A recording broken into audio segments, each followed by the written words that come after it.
काका, जी मैम साहब। आपको कितनी बार बोला है मैंने कि गेट बंद कर दिया करो। कोई भी मुंह उठा के आ जाएगा। पहले जाके गेट बंद करके आइए, फिर झाड़ू लगाना। ठीक है मैम साहब, अभी लगाता हूँ। अरे नब्बे बेटा तू, आइए आइए अंदर आइए।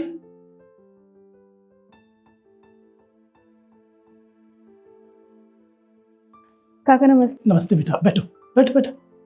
अरे नव्या, तुम यहाँ पे बिना बताए आ गई। एक बार फोन कर देती। ऐसे ही टपक पड़ी। कोई बात नहीं, अब आई गई हो तो बैठ जाओ। काका, आप एक गिलास पानी लेके आइए। अभी लाना। वो क्या है ना भाभी, मेरे फ़ोन में रिचार्ज नहीं था, वरना बता के आती। वैसे ये सब छोड़िए, आप बताइए कैसी हैं आप?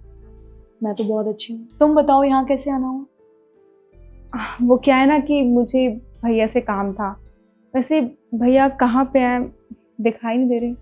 तो नव्या, तुम्हारे भैया ऑफिस की मीटिंग के लिए बाहर गए हुए हैं। 1-2 हफ्ते बाद आएंगे। अच्छा, तो भाभी मतलब उन्हें टाइम लग जाएगा आने में? हाँ, टाइम तो लगेगा। तुम पानी पियो। जी। वो क्या है ना कि मुझे भैया से बहुत ज़रूरी काम था। मुझे बताओ क्या बात है। वो क्या है ना भाभी, आप तो जानती हैं कि इनका बिजनेस था, पर उसमें बहुत लॉस हो गया है और अब इन्होंने अपनी कंपनी भी बंद कर दिया है। और उसके लिए जहाँ से भी इन्होंने लोन लिया था बैंक से और लोगों से, वो सारा लोन भी देना है। अब समझ नहीं आ रहा कि कहाँ से करें, क्या करें, क्योंकि घर भी देखना है और सबके लोन भी देना है, तो पैसे मांगने आते हैं तो अच्छा नहीं लगता है। और ऐसा नहीं है कि वो कोशिश नहीं कर रहे हैं कहीं और जॉब ढूंढने की, उन्होंने बहुत कोशिश की पर कहीं मिल नहीं रही अभी। और घर में भी राशन पानी खत्म हो रहा है, तो बस थोड़ी सी भैया से हेल्प चाहिए थी, इसलिए। अच्छा, तो तुम यहाँ पे पैसे मांगने आई हो। वो क्या है ना नव्या, तुम्हारे भैया के पास इतने पैसे तो नहीं है कि वो तुम्हें दे सके। क्योंकि तुम्हें अच्छे से पता है कि अभी हमने नया घर खरीदा है, तो इसकी ईएमआई भी है और बाकी हमारे घर का खर्चा भी है। तो तुम्हारे भैया के पास इतने पैसे तो नहीं है कि वो तुम्हारा कर्जा निपटा सके। नहीं भाभी, आप गलत समझ रही हैं, मैं पैसे मांगने नहीं आई हूँ, मैं पैसे वापस कर दूंगी, बस कुछ समय के लिए उधार लेने आई हूँ। और वैसे भी अगर भैया इनकी कहीं पे नौकरी लगवा देते हैं तो पैसों की ज़रूरत भी नहीं पड़ेगी उतनी। पर फिलहाल के लिए घर पे लोग ऐसे मांगने आते हैं तो अच्छा नहीं लगता है, शर्म आती है। आप एक काम कीजिए ना, आप एक बार ही फ़ोन लगा के देखिए, क्या पता भैया उठा लें। करती हूँ फोन एक बार।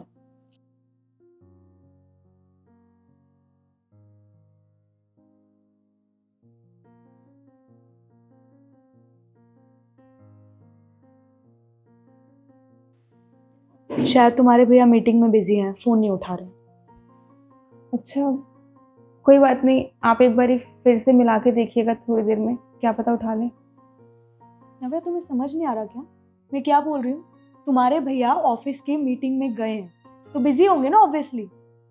तुम एक बात बताओ, तुम्हें क्या लगता है तुम्हारे भैया के पास पैसों का पेड़ लगा हुआ है कि तुम जब भी मुंह उठा के आओगी और वो तुम्हारी हेल्प कर देंगे? अरे तुम्हारे भैया के पास भी ना 100 परेशानियां हैं। वो अपनी परेशानी छोड़ के तुम्हारी परेशानी सॉल्व करेंगे क्या? और तुम्हें क्या लगता है कि हमारे पास क्या कोई तिजोरी रखी है पैसों की? तुम्हारे भैया के पास भी ना 100 परेशानियां हैं। उनके भी बीवी बच्चे हैं, उनका भी परिवार है, उन्हें वो सब देखना होता है। अब वो अपनी परेशानियां छोड़ के तुम्हारी परेशानियां सॉल्व करे। तुम ये चाहती हो क्या? भाभी क्या हो गया आपको, ये क्या बोले जा रही हैं आप? और मुझे एक बात बताइए, आप जानती हैं अच्छे से कि मेरे माँ बाप इस दुनिया में नहीं रह गए हैं, मेरे सिर्फ भैया ही हैं। अगर मैं अपनी परेशानी लेके उनके पास नहीं आऊंगी तो कहाँ जाऊंगी? और आपको कोई हक नहीं बनता है मुझे इस तरीके से ट्रीट करने का। आप ये सब क्या बोले जा रही हैं, आपने पहले कभी ऐसा नहीं किया। हाँ, मैं ऐसे ही बात करती हूँ। तुम्हें कोई प्रॉब्लम है क्या? और तुम इतनी बेशरम हो कि तुम अभी भी यहीं पे बैठी हुई हो पैसे मांगने के लिए। नहीं है हमारे पास कोई पैसे, जाओ यहाँ से। बस कीजिए भाभी, बहुत सुन लिया मैंने, अब और कुछ बोलने की जरूरत नहीं है। और वैसे भी मुझे लगा था कि मेरा मायका है और भैया मेरे अपने हैं, पर आज मैं समझ चुकी हूँ, मेरी शादी हो चुकी है और मैं पराई हो चुकी हूँ। और आपके आने के बाद से ना, ये घर मेरा रहा नहीं है अब। ठीक है, आप चाहती मैं यहाँ कभी ना आऊँ ना, मैं यहाँ कभी नहीं आऊँगी। अच्छा है, तुम ना ही आओ। जी, नहीं आऊँगी, चलती हूँ। नमस्ते।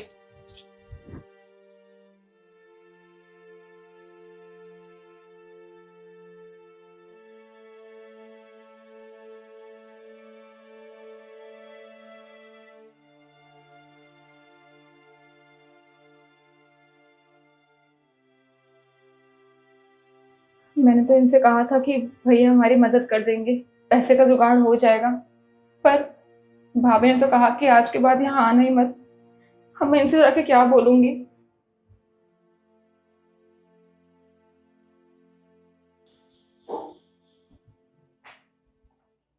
अरे नव्या बहन, तू कहाँ जा रही है? भैया आप यहाँ क्या कर रहे हैं? आप तो एक दो हफ्ते के लिए मीटिंग करने बाहर गए थे ना? एक दो हफ्ते के लिए? अरे मैं तो ऑफिस से आ रहा हूँ, और तुझसे किसी ने कहा कि मैं एक दो हफ्ते के लिए बाहर गया हूँ? भैया मैं भाभी के पास गई थी, उन्होंने कहा कि आप 2 हफ्ते के लिए कहीं बाहर मीटिंग करने गए हैं और घर पे नहीं है। इसका मतलब भाभी ने मुझसे झूठ कहा। झूठ बोला? वो क्या है ना भैया, मैं आपसे मदद मांगने के लिए आई थी। वो इनका जो लॉस हो गया है कारोबार में, उसके चलते पैसे की थोड़ी सी कमी चल रही थी, तो बस घर के राशन पानी के लिए, और लोग उनसे इतने लोन ले रखे हैं, थोड़े बहुत चुकाने के लिए आपसे पैसे मांगने आई थी। लेकिन लेकिन भाभी ने मेरी बहुत बेइज्जती की और मुझे घर से बाहर निकाल दिया और कहा कि आज के बाद यहाँ मत आना, तुम्हारे भैया के पास उनकी भी परेशानियां हैं, वो तुम्हें नहीं देख सकते। मेरी बेइज्जती की? तो चल मेरे साथ।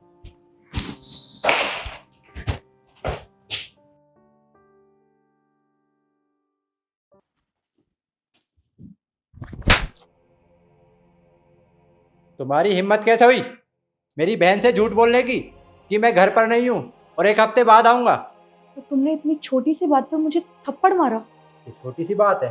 अरे मेरी बहन मुझसे मदद मांगने आई थी, और तुमने तुमने क्या किया? उससे झूठ बोला और झूठ बोलकर वापस भेज दिया।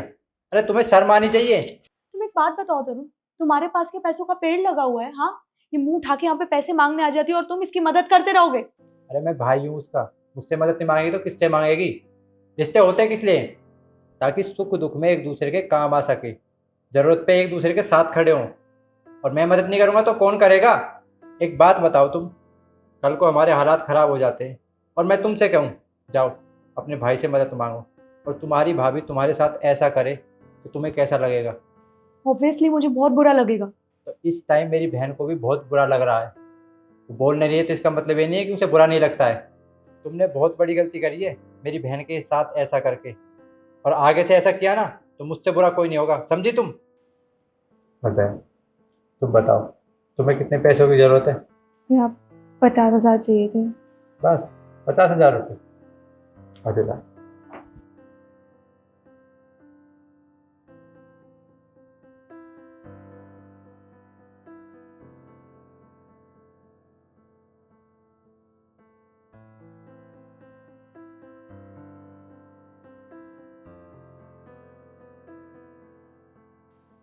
ये ले, ये पूरे 1,20,000 रुपये हैं। अभी मेरे पास कैश इतने ही थे, अगर तुझे और पैसों की ज़रूरत हो तो और मांग लेना। पर भैया इतने ज्यादा क्यों दे दिया आपने? अरे तू मेरी छोटी बहन है, तुझे जितना दूँ उतना कम है, रख ले। बहुत बहुत शुक्रिया भैया आपका। अरे भाई से शुक्रिया बोल रही है? अब एक काम कर, चल मैं तुझे घर छोड़ाता हूँ। अरे नहीं भैया, वो नीचे खड़े होके वेट। क्या? तो तू साथ लेके क्यों नहीं आई ऊपर? क्या तुम्हें क्या लगता है तुम्हारे भैया हमारी मदद करेंगे?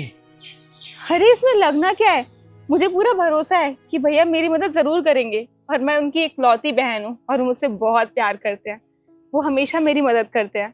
तुम देखना भैया हमारी मदद जरूर करेंगे, बस मैं एक भैया के पास पहुंच जाऊं। पर नव्या, मुझे ना तुम्हारे भैया से मदद लेना अच्छा नहीं लग रहा। पर क्यों भैया? भैया तो हमारी मदद कर देंगे ना, फिर तुम्हें अच्छा क्यों नहीं लग रहा? बस ऐसे ही। लो, बात करते करते तुम्हारे भैया का घर भी आ गया। तुम एक काम करो, तुम अंदर चली जाओ, मैं यहीं पे तुम्हारा इंतजार करता हूँ।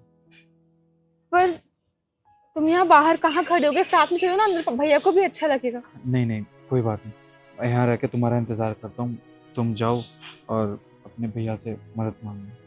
अच्छा, अगर तुम नहीं जाना चाहते हो साथ में तो मैं फोर्स नहीं करूंगी। ठीक है, तुम यहीं पे रुको, मैं बस 5 मिनट में आती हूँ भैया से पैसे लेके। हाँ ठीक।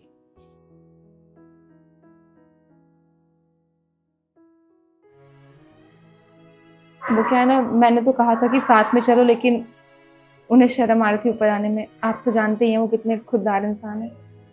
चल ठीक है, तू जा और अपना ध्यान रख। जी भैया, आप भी।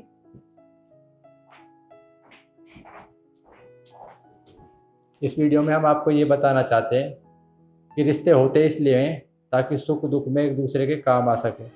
अगर आप अपने भाई या बहन की मदद कर सकते हो तो ज़रूर करें, और आपको ये हमारी वीडियो कैसी लगी कमेंट करके ज़रूर बताएं और ज़्यादा से ज़्यादा शेयर करें। फिर मिलते हैं एक नई वीडियो के साथ। धन्यवाद।